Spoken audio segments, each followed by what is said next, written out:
Welcome back. We're back. Two fans, one Paul, myself, David Quist, lovely co-host KB Kirk Brown. Kind of a regular slate of games. Could be nothing crazy happening. Maybe an upset here or there. Lots of talk about Lane Kiffin. We can talk about that later too. I have a very strong opinion. I think you know that, KB, about that one. Throw it to you out in Arizona, and we can jump into the state game first just to beat a dead horse. Talk about this season and how that was the definition of how things have been going this year so far. Yeah, we're doing good out here in Arizona. It's been rainy the last few days, which has been a nice switch up. But yeah, no, I mean, State just can't get out of their way to find wins, man. Like they every week they find ways to gift the other team wins. Like I've never seen a team so excellent at like doing all of the wrong things in the winning moments. Like this guy just returned a punt and you punt it back to him. Like, special teams, what are we doing here? What, like, just kick it out of bounds. Kick it out of bounds. Their offense didn't do anything all day, and because you guys just simply refuse to make good decisions, you lose the game. Terrific final drive by Gronowski, even though he was held in check all day, and a really clutch field goal. Obviously put them ahead. Quist, this is a safe space for you, brother. You need to vent. I mean, that's a horrible situation. I'd picked Iowa to cover 16.5. Obviously, it was a close game, 20-17. That's what we do this year. You guys cover. Good teams win. Great teams cover. What do I say? I mean, this is the. I mean, So I was on and off of this game. I was at home hanging with the wife. I listened to it on the radio. Where did we go? We went out and about we went out for dinner, and it was right at the end of the game, so we were driving around a little bit. Yeah, I mean, the old line's terrible. I feel bad for Alessio. He played okay, 25 for 42, 255, 2 picks, or 2 tutties and a pick. Once again, we just can't run the ball. 27 carries, 80 yards, including 11 yards for Alessio. Obviously, that's sack yardage. Once again, KB, I thought the defense played well, played great. I mean, Wayne Matthews, Jordan Hall deserve to be shouted out. Wayne Matthews had 9 total tackles. Hall had 8. Both had a half or a tackle for loss. We had 3 sacks, it looks like, which is pretty good as a team. We had an interception. That was just a really bad throw by Gronowski. And then when we're up 17-7, we just find ways to not have good drives, and then we have a chance to let the game be done and get a first down, and we can't do that either. And I feel like Marsh, 4 catches for 18, that needs to be better. We've been saying that all year. Velling played well. McCray played well. Marsh has looked like a totally different player since that injury that he came back from. I don't know if that's a lingering thing, but like he looks just. I haven't seen him drop passes like that. Like obviously I'm not a big, but like he's been just not catching balls this year. Like it's been very, very weird. Mizunis might be one of the most underrated tight ends, man. He always catches the ball, no matter what. I think he's the more blocking tight end between him and Velling. I think he has a bright future. See what happens. McCray's had a quiet season. He had 6 for 75 and 2 tutties. He had a really nice touchdown, really nice throw by Alessio for the second one when they went up. And then I just feel like the defense got let out to dry. The offense didn't get a first down when they needed to. Like you said, special teams was big. Wajen, or whatever you say his name, was a dog. Another white boy from Iowa, like we said, that's athletic. He had 1 punt return for a touchdown. And he had a lot of return yards. 3 for 147 and a touchdown. Punt yards, and they had 1 kick return for 18, so not a big deal. But the punt game was kicking us. Eckley's usually pretty good, but sometimes you just gotta adjust and kick it out of bounds. And I guess it's just the MO of Jonathan Smith and his team this year. KB, it's sad, it sucks. You really feel for the defense. Once again, they're playing their asses off. I know Hall's still probably banged up. Alessio stays in there and takes hits. The guys fight, but. Sometimes you just don't have it, and if you can't beat Maryland at Ford Field, then kind of a waste of a season. 3-9, can't win a Big Ten game. Pretty embarrassing, to say the least. If Smith's not gone the day after the last game of the year, I'd be shocked. If J-Bat's been very quiet, and a lot of people have been saying that as well, KB, and that's not great. And I know there's some stuff in a lot of contracts, like coaches have to look for another job if you get fired, and usually there's some kind of buyout when another team hires them, so it kind of helps that blow of the money. $500,000 for like 36 months or something crazy is pretty crazy each month. So not great. Feel for the players. They're working their asses off. Just not great coaching. And sometimes when you can't make a play, you lose the game. And obviously, I've already come to how I feel about the season, KB. It's been terrible. Yeah. And I didn't even feel bad with the loss. It's just disappointing a little bit when I saw the field goal. Yeah, I mean, like I said, just the plethora of errors and so many opportunities for you The guys to put this Zebras game away. missed a call again, too. So many opportunities just the last couple weeks to put games away and stack up a win, and it's just been horrible. Obviously, you end the year against Maryland and Detroit, so we'll see how that plays out. But just you have to be really disappointed with like how many more one score close games can you lose? Like it's just been every single time you guys have been in a close game, you just find ways to lose it. Outside of the Boston College one earlier this year, but just not a very good team, and just they make too many mistakes every single week, too many errors that just lead to the other team being in huge advantage places, and it's just I feel like too with everything going on is like no one stepped up. Like I feel like Alessio is like obviously the leader because he's the QB, but it just feels like who's like leading this team? Who's the identity of this team? You'd want to say Marsh, but he hasn't shown up in 6 weeks. Like that's kind of where you're at right now is like who is the guy that they're rallying around that's going to make a play that's going to change the culture and change the way it's looked at, and just it's no one right now. Yeah. It falls on the coach, too, I think. I think Rossi's been good on the sideline. But yeah, obviously they're not playing the game. I think the defense, you've seen the leaders there, but they've been, I think you do enough, and then obviously your offense doesn't step up for you, and you're probably gassed, and Iowa just does enough to get a game-winning field goal. Disappointing, to say the least, of the season. It'd be nice to end the year on a win, but it's over. Doesn't matter really anymore.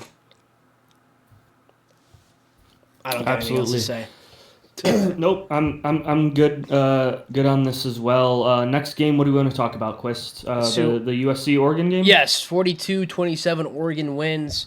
It was relatively close at halftime, from what I remember. KB, it was what do we got? It was 28-14 going into half. Then USC makes it 28-21, and then obviously Oregon pulls away.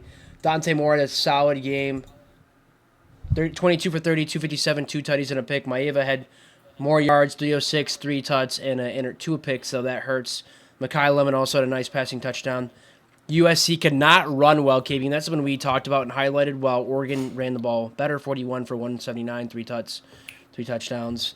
And obviously I think Kenyan Sadiq needs to be shouted out, the tight end for Oregon. He had 2 touchdowns as well. And obviously the receivers for USC had a game, but Oregon is, I think, back a little bit here. I don't know how good USC really is, but you can't sleep on Oregon, and Dan Lanning, he gets the guys going, especially at Autzen, like I said in the preview. Yeah, I thought USC would put up more of a fight, but it was just Oregon really controlled the trenches, and this is an indication. Like I said, USC has been able to win the trench battle for the majority of this year. They did against Michigan. But they just had 6 tackles for loss in this game, only 1 sack, but I just felt like Maeva was under pressure a little bit more. And then they held Makai Lemon. Obviously, the 2 other receivers for USC went off. Jacoby Lane had 108. Tanook Hines had 141 yards. He's a true freshman from Houston, Texas, which is really cool too, because obviously that USC room under Riley continues to, it's going to be great. But Makai Lemon had 7 receptions for 34 yards, 4.9. They tackled really well in space, right? Makai Lemon, sorry. They found ways to tackle him and to lock him up. The secondary from Oregon played exceptionally well. 2 picks, obviously. And there was an opportunity. Dante Moore threw a really, really bad pick and gave USC a great opportunity to make it a 1-score game, and Oregon was just able to stop them. And I think that if you had to look at this game, overall, 27 points on 382 yards. You're 7 of 16 on third down, 23 first downs, and you only get 27 points. Pretty disappointing, turning all of that success kind of into nothing. So really impressive, and there was only 2 tackles for losses for USC and 0 sacks. I think that played a big role into this game as well. And USC also missed the field goal, which hurts them as well. But Oregon had a good performance here. The line was 10.5. I'd picked USC, and Oregon covered. Yeah, and we both picked Oregon or USC to cover. Yep. And I don't remember if I picked Michigan State to cover last, You but picked Michigan State because you said, well, they cover. So I think we're going to keep covering. and they did. And then obviously next week, Oregon is at Washington. Washington has been putting up points the last few weeks. I think that's a fun game. We'll probably talk about. We'll see what the slate looks like, KB. But that's a 3:30 kick next week, and that's a fun game. And Huskies could be 9-3 if they win that one, and you never know in this weird playoff era. I don't think they get in, but hopefully they get into a good bowl game. But the next game, KB, let's talk about your Michigan Wolverines. They win 45-20. I did not watch any of this. I was keeping a track of it, on the box score, but I know Michigan really pulled away, and then they kind of put the foot on the gas towards the end. But I'd love to hear your breakdown and your thoughts of your team getting a nice 45-20 win. Usually this game is close, and it's weird, and it seems like they found a steady way to get the dub here. Yeah, I mean, I was really impressed with how they moved overall. I mean, Maryland played a pretty good game. I do have some concerns secondary-wise on how Michigan looked tracking the ball and letting some free guys go through, which Maryland was able to exploit. Maryland settled for, I believe, 4 field goals in this game that were like in the plus red zone. So if they turn those in the score, 2 field goals that were down in the deep red zone. So I mean, if they turn those in the scores, it's an even closer game. But this was how I think. This offense was building to this type of performance, I think. They had everything except for the scoring. Obviously, 5 turnovers is going to do that to you. They settled for field goals at times. In this game, they didn't. They were able to kind of culminate and put everything together. Underwood looked good. I think I only saw 1 bad throw. He had 19 pass attempts in the first half, so only 4 in the second half, which is kind of where they'd like to live. They're like, hey, we're up. We can kind of just hand the ball off and get over it. And obviously, something that they ran the ball 50 times. Bryson Cusdale had 100 yards rushing. Jasper Parker got a touchdown, 100 yards and 3 TDs on the ground. Andrew Marsh continues to impress, 76 yards and a touchdown. He had, something that Michigan hasn't had in a little bit is someone that can really go out and fight for the ball. And win those closely contested battles. And he absolutely made a tremendous play. It reminded me of when Michigan was early on in the year playing Nebraska, and Channing Goodwin, it was a little bit further past, but it was about similar. And Channing Goodwin short-armed it instead of going out, taking that extra step, launching and getting your hands on the ball and catching it. But yeah, really impressive performance. I think you got to be happy with how everyone ran the ball. Hopefully Marshall did dress for this game, and they said that it was in case of emergency, so most likely he'll suit up next week for Ohio State, which is obviously good. And then I think something that a lot of Michigan fans and everyone has been talking about is we got to stop rotating out our entire D-line. I am so sick of Michigan playing good defense, then it's 3rd and 9, and we're like, you know what, we want to get our young players onto the field. And the young player misses an assignment, and we have like 2 freshmen and guys who aren't even like the second string. I think they're like 3rd string. And then Maryland does the smart thing of not subbing, and then they just drive down the field because there's so many young guys. Like, I get rotating guys in, but you can't rotate out both of your starting edges. You can't rotate out the secondary starting edges. You can't rotate out those people as well as replacing the middle guys too. Like, I get you want to keep everyone fresh, but Derek Moore and Jay-Sean Barham are so much better than anyone behind them rushing the passer that you have to keep them on the field as much as possible. They've started lining up Derek Moore into the inside, especially on passing downs, and I hate that. He's our best pass rusher. He has the most sacks on our team. He has, I believe it's 9.5 sacks. He could have even been credited for another one. So most likely double-digit sacks. And we're taking him outside of the position where he gets all the sacks and moving them inside. I don't understand. I know it probably works at practice, and it's really cool, and it's a new thing. Dude, he's like, you can do that with anyone else, not the guy that's our best pass rusher. That doesn't make any sense. It's stupid. It's overthinking it. It's trying to be too cute. So, don't do it next week. That's my little rant on the defense. Yeah, like next week, don't do that. Please don't do any of that bullshit wink that you want to be the smartest person. But really impressed with their performance. I'd pick Maryland in this game to cover based on how Michigan played. And Michigan, obviously, 25 points, ran away with it. Really, really impressed with how they were this week. Yeah, I feel like Maryland, I didn't watch a lot of this game, KB, but they had a hot start again. I feel like they have a lot of good young talent. So I'd really like to see Loxley finally take a step to going 8-4. I know that's not a great season per se, but I feel like Maryland is there to do that, KB. But every year it's the same story. They start out 4-0, 5-0, then they fall off a fucking cliff, and they just don't have it. I don't know if it's a coaching thing or just not having the guys to get shit done, but I always feel like Maryland just falls off big time every season. Yeah, that's certainly true, right? We've seen this Maryland team, and I do wonder, Loxley, it sounds like he's going to get another year there, but I wonder if some of these guys go out portal shopping, because I know a lot of them are from the area because there's so much talent over there, so maybe they want to stay home, but you have to imagine with how some of these younger guys for them have played that they might be looking elsewhere. Right or wrong, I wish we didn't have to talk about that. I wish guys would stay at universities 3, 4, 5 years, but it's just not the reality of the world we live in anymore. But yeah, they have some really talented pieces, but they're just not consistent enough yet. And maybe that is on the coaching, but it feels like they're young and not well coached. Like they're like kind of like Michigan. If like Michigan was a little bit less well coached with a less senior leadership that can kind of hold the team together, that's who Maryland is. They don't have any old leaders that can really, plant the flag and be like, this is our team, this is how we play. Fair enough. Let's jump to some coach talk before we talk about the last game. We can always fly around the country as well to end the pod, KB. But obviously, Franklin is going to Vatech. That's set in stone. That's done. And a lot of rumors were swirling this weekend. Lane Kiffin to LSU. He's going to get a bag, supposedly, and then another $25 million for the roster.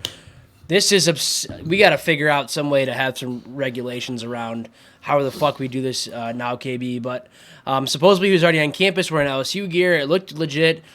His kid was wearing LSU headphones. I hate it.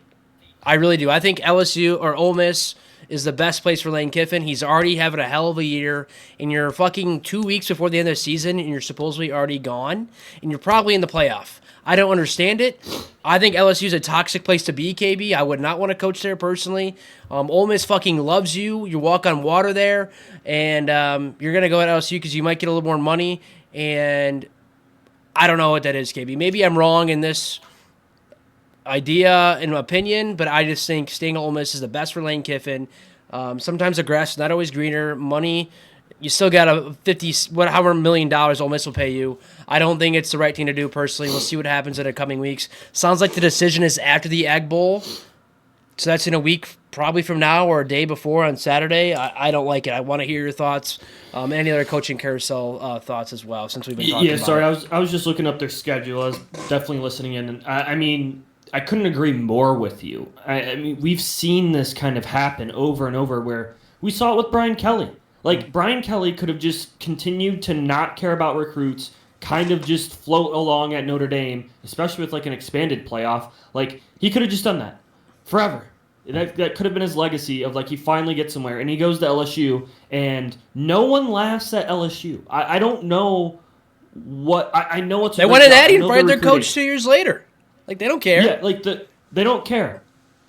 Like, no one lasts there because they want to win so bad. Like, it's they need to win. Like, there's no bad seasons. There's no understanding seasons. There's no, hey, guys, we lost a lot of people. We did this, and we just failed. And like, there's no understanding there. It's you either win or you're gone. And that's a great position to be in, right? That's a great position, but it causes chaos. And like, at Ole Miss, he can become a legend. He literally lucked into Trinidad Chambliss, right? Like, lucked into this great run, and now it could be tainted forever because the coach is looking elsewhere. Look, Mississippi State, they have a fine, capable offense. If they lose that game, who knows if they're still – they'll probably still be in. But I'm saying is that the fact that there's even rumors when you're in the midst of a college football playoff run to go to a in-conference – like, that is the worst thing ever. And, like, people talk about how, like, there needs to be coaching windows in the same way that there's recruiting windows. Like, once the season starts, you should be able to have no contact with another coach for a position. Like, you shouldn't be able to do that unless they're fired. If they're still an active coach, you shouldn't be able to talk to them. Somebody tweeted something really good about this. Or texted someone. I got to find it. Sorry. Yeah, it is just absolutely ridiculous. And more so what I think about this is these are the same coaches that talk about how gross the portal is, right? Yeah. Kiffin's talk about that NIL. There's just there's people tampering. Motherfucker, you're being tampered with allegedly, right? I mean, this is all just like well-known sources, but like it's absolutely ridiculous that these grown adults like talk down to 18-year-old kids that are making life-changing money and then go out and do the same shit as soon as they get a better opportunity. And I'm not saying that it doesn't make sense financially for them to take that job. I'm saying no one is going to be like, yeah, Lane Kiffin, who blew his one shot, went down to Alabama, got resurrected in his career, lucked his way into Ole Miss. I'm not saying he lucked it. He's a really good football coach, but found his way to Ole Miss after having, blown up his first opportunity and found success with a university that supported you. Even though you've been bringing in transfer recruits, it's not like he's necessarily done the best with the quarterbacks. A lot of the guys he hasn't personally recruited, but then having all that success and having the heartbreak of blowing the game last year against Florida, and you come out and then leave them, I just like, what's the point anymore? Like, let's just every year wipe the slate. We don't care about our legacy. We don't care about being known or loved or having our statue being built. We're literally just like worried about money and someone telling us, well, look, you should have a really good advantage if you coach here. Like, that's all it is now. Like it's gross. Yes. It's gross. So there was a pretty good chat in the group chat. Chance, shout out Chance, friend of the program. He said needs a coaching transfer window after the Natty and have the player portal follow 2 weeks after. The problem with that'd be like February. And obviously, as somebody else said in here, player movement needs to line up with this semester because #school. And we all know Cardale Jones, we're only here to do school, right? So it doesn't make sense. Maybe you start the season a week or 2 earlier to make things line up more. I don't know if that would ever happen. I think that's also another option. Well, no, they always got to finish the season the week of Thanksgiving. Like, there's no way that they wouldn't. But then do you have the Army-Navy game that week then too and move that up instead of having it after the championship game or had the last week? Neil had another good point where you have 11 games. The last week is like a conference game where one plays 2 and all the way down the list in your conference. So like State would play Purdue or something, and then you line up like that. I don't know. There's a lot of things that could change, but it's a problem. But like this is a problem for sure. Yeah, the only problem is that you're not going to be able to tell TV execs, which is who control the sport. Now we got to remember, we're not talking to actual people, just TV execs. Schmucks. Yeah, the TV schmucks that ruin the sport and make sure that you get a commercial every freaking 20 seconds. Anyway, you're not going to be able to convince them to move games like Michigan, Ohio State out of that week. You're not going to be able to convince people to move Auburn, Alabama out of that week. You're not going to be able to convince them after just getting it back, moving Texas A&M out of that week. It's going to be impossible for the money people to ever move that stuff. So I do agree there needs to be a better solution, but the windows and everything, it's just very funny because you think like of the world. You're like, wow, everywhere, like grown adults, they know what they're doing. They don't. This college football for the last 10 years have just been them throwing out decisions. Deregulating everything. Willy-nilly. Yeah, it's just horrible. And it's very frustrating. I just don't understand if I just don't understand if you're Lane Kiffin's like family, like talk a little sense into him. Or are you just seeing a shit ton of money? Or you just love the culture in Baton Rouge? I don't know what it is, KB. I think in Oxford he could walk on water. He could do anything he wanted there. He's going to get them to into the playoff and probably an SEC championship in a couple of years if he stays there. But that's not enough. I just don't see it for LSU. Like I said, I think it's super toxic and not worthwhile. But I just someone's got to talk some sense into him because it's insane that we're talking about this with the Egg Bowl around the corner. That's not right. That's like going into the game in Harbaugh's like I'm going to the Chargers, knowing that it's at least he was smart enough to always wait until the off season. Like it fucked up recruiting here because like he was busy talking to NFL teams, but at least he didn't talk about it in the middle of the season.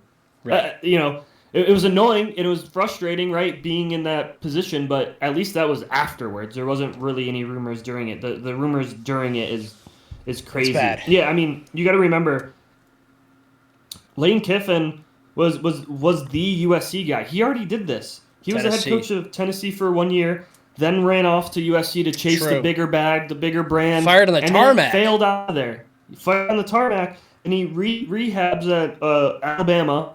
Then he goes to Florida Atlantic, builds a nice little program there for 3 years, and then gets this Ole Miss job. And he's going to go do the same thing again. You're right. That's just in his blood. That's a bummer. We'll see what happens. I don't like it.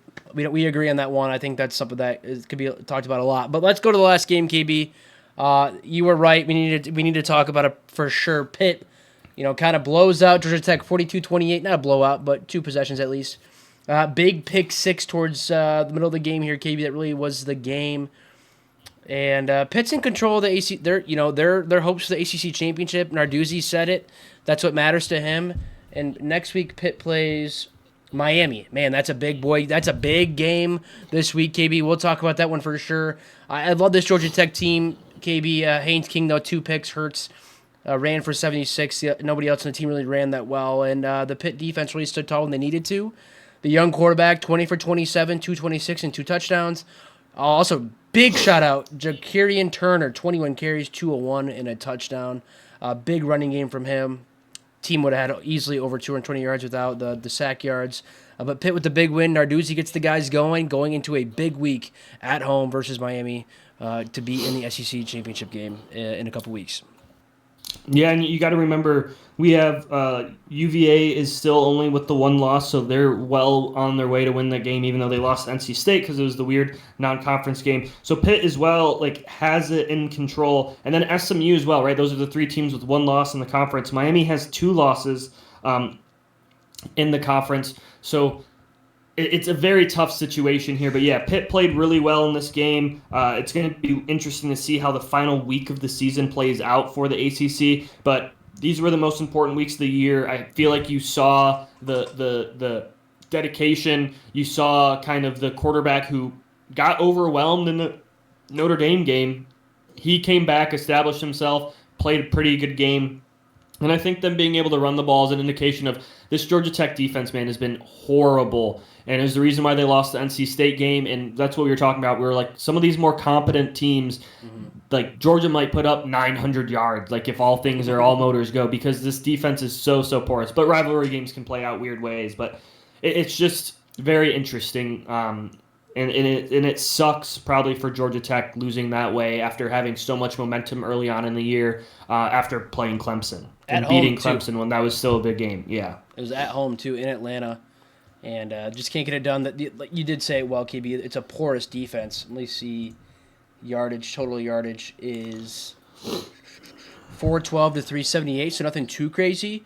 But the running game I do think matters. I mean, if you take out the sack yardage, they're probably at like 230, 240 for Pitt. Time of possession was pretty equal. 2 turnovers, plays into the game. They won by 14 points.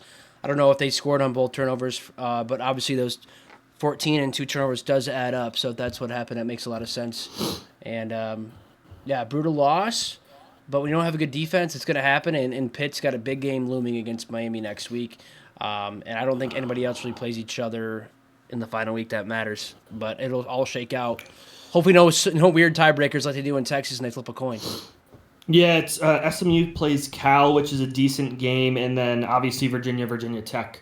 Stanford so beat we'll Cal. See what is the ACC? What is the ACC? So it's a really interesting kind of last final week of the season to see who ends up winning it, but pretty interesting, and have to be very disappointing with how much momentum Georgia Tech's had, like I said. One thing, Quist, I do want to talk about outside, quick flying around the country. Notre Dame game, they were up 21-0 without their offense taking a snap. It was crazy, won 70-7. An incredible performance. It was a true freshman starting for Syracuse because they've had so many quarterback injuries. Poor guy. And that was his first game. The live line at one point was 69.5. So they covered. If you hit the live line at 69.5, nice, you would have made some money. Because they did cover. But it was really, really, really incredible. And then, this is one of those games where Jeremiah Love didn't have to run it up. Jardine Price had a big run, too. They only had like 9 carries apiece in this game. Yeah, Jeremiah Love had 8 for 171, and Jadarian Price had 4 for 70. So they were just able to do whatever they want. They ran for 329 yards. CJ Carr was 5 of 9 for 49 yards and a touchdown. They didn't really have to do anything offensively. They got whatever they wanted. They only had 24 rushes too. Even though they put up 329, they averaged over 13 yards a carry. That's also with a 10-yard sack. So really, really impressive victory. And then the last game I want to talk about is a team that didn't fire their coach, and I think we were all pretty critical of Wisconsin and Luke Fickell not firing him. I think looking back on their schedule, though, if they had a different schedule, Hit a gauntlet, dude. Terrible. they might have had like a pretty decent year. They were on the road at Bama. The Maryland And this loss is when they were tough. playing bad ball. This is when their quarterback got injured again. So I mean, quarterback health has to be like the huge thing. Fickle, just pay 13 people to start for you. I don't know what to tell you. But they get blown out by Maryland, blown out by Iowa, blown out by Ohio State. Then they play decently well against Oregon. Then they go and beat Washington at home. Then they get blown out by Indiana, and then they play Illinois. Like, they had so many hard teams right in a row. They also played Michigan during that stretch away. I think they had like 6 ranked teams out of like 7 games they played. Obviously, like Iowa was ranked at one point this season, so they're a really good team. So basically everyone they played during that stretch outside of Maryland was ranked at some point this season, and is a pretty good above average team. So them not getting the bottom half and then them being able to pull out a big victory against Illinois was really, really impressive. And they continue to do it with great defense. They didn't let anyone run on them, and Michigan kind of was the only team that ran on them as well as they did this year, but really, really impressive. And maybe Fickle's brewing something. Maybe they're a team to look out for because defensively they got it figured out, but offensively there's still so many issues, and hopefully they can figure it out next year. If Dupree has another year, KB, that's their main running back, and if they can get a quarterback in the portal to stay healthy, obviously that's happened like 3-4 years in a row now, they could be really dangerous. I think we've been really harsh on Fickell. I've said fire Fickell, but if he can get his scheme working and kind of keep that Wisconsin run scheme going a little bit, how they've been known, obviously before Fickell got hired, it could be dangerous. He's got to find the right fit at quarterback, and I think that matters a lot. Well, Carter Smith, he was 9 for 1 more than 10 for 75 yards in this game, but he's a true freshman. So he was their 4-star guy, so that's probably who they'll look to give the reins for. And Darian Dupree is a true sophomore. Okay. So he got time. So we got some time, we got some ability, but like it's going to take a while. And then Trech Kakahuna, who is their leading receiver, he also had 31 yards rushing. He's also a sophomore. Sounds Hawaiian. A lot of these guys that are, yeah, he is. A lot of these guys that are young are starting to turn up, and maybe that's what you look at, especially with how good their defense has been the last couple years. They had 5 sacks in this game. Darrell Peterson had 3 himself. So really, really impressive for them to be able to pull out a win. You're been to Madison. I can't recommend it enough. It's a great time. Other games too, KB. Obviously, Oklahoma shuts down Missouri. Bro Prabula's back. We were talking about it quickly before the pod. He had a clean dislocation of the ankle. So it's actually kind of a good news. I'm glad he's healed up and in there. But obviously, Oklahoma's defense is really damn good. They win 17-6. BYU beat Cincy 26-14. That's a big game-ish in the Big 12. Utah survives barely against Kansas State 51-47 in an absolute shootout. Texas kind of close with Arkansas. Arch played a good game there. I don't really think there's anything else. TCU beats Houston, kind of big in the Big 12 because Houston was 5-2 before that game. Tulane wins again. That'll be good for the group of 5. Northwestern, go Cats. They're bowling now. SMU 6-1 down the ACC, beating Louisville. I don't think there's any other games that make sense. KB JMU is rolling. They barely beat Wazoo. And obviously the SEC had their easy game, so nothing really much else to talk about with them. But if there's any other games that I talked about, KB, that you want to comment on, please feel free. Nope, we're all good here, man. Love to hear it. But yeah, obviously one more week to go. Rivalry week. Unfortunately, Michigan State does not play Penn State anymore for the Land-Grant Trophy to end the year.